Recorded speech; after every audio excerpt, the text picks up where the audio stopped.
कोणाला काय हवे?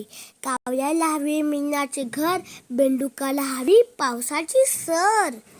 चिमणी टिपते तांदूळाचा दाना, उंदीर शोधतो तेलाचा घाणा.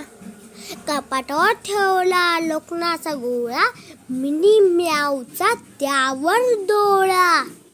पोपट मागतो कच्चा पेरू, चॉकलेटसाठी रडतो बाळू.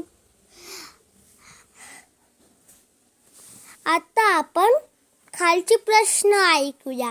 खालील प्रश्न उत्तर लिहा. कावळ्याला काय हवे? बेंडुकाला काय हवे? आता बघा, तुम्हाला ना ह्याचं लिहायचे. ह्याचं बघा काय लिहिलं. ह्याचं कावळ्याला हवे मीनाचे घर. तुम्हाला लिहायचं पोयममध्ये सगळं काही आन्सर्स बघून तुम्हाला लिहायचे.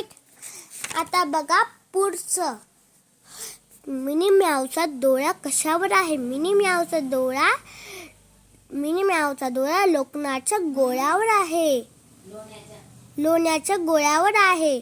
उंदीर काय शोधत आहे? उंदीर शोधत आहे तेलाचा घाणा.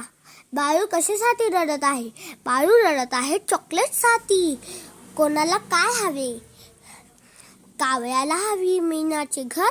आता बघा, कावळ्याला फक्त कावळा लिहिलं, तर आता आपल्याला याचं पुढचं लिहायचंय.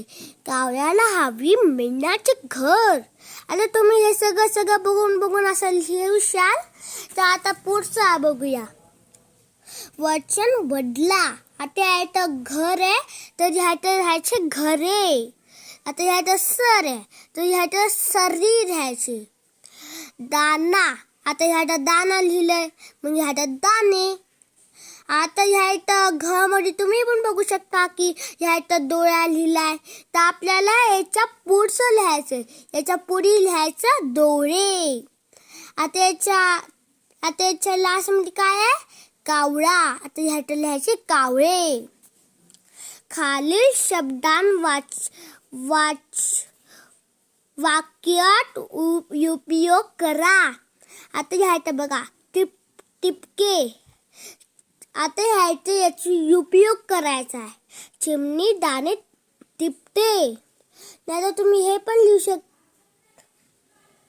त्याच्या आधी आपण पुढचं बघूया. आपण ते लास्ट मध्ये बोलूया. पोपट.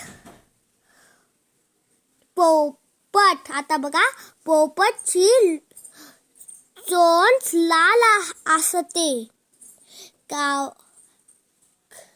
कपाटावर. आता तुम्ही लिहू शकता कपाटावर पेन आहे. नाहीतर तुम्ही लिहू शकता कपाटावर माझी पेन्सिल, नाहीतर माझा होमवर्क आहे. आता आपण चॉकलेटचं बघूया. याचं लिहायचं, मला चॉकलेट खूप आवडती. तर आपण ह्यातच थांबूया. नंतर जेव्हा येईल तेव्हा खूप आवडेल तुम्हाला. फक्त तुम्ही व्हिडिओला लाईक करा, सबस्क्राईब करा. आवडला असेल तर एकदा सबस्क्राईब करा, चॅनल लाईक.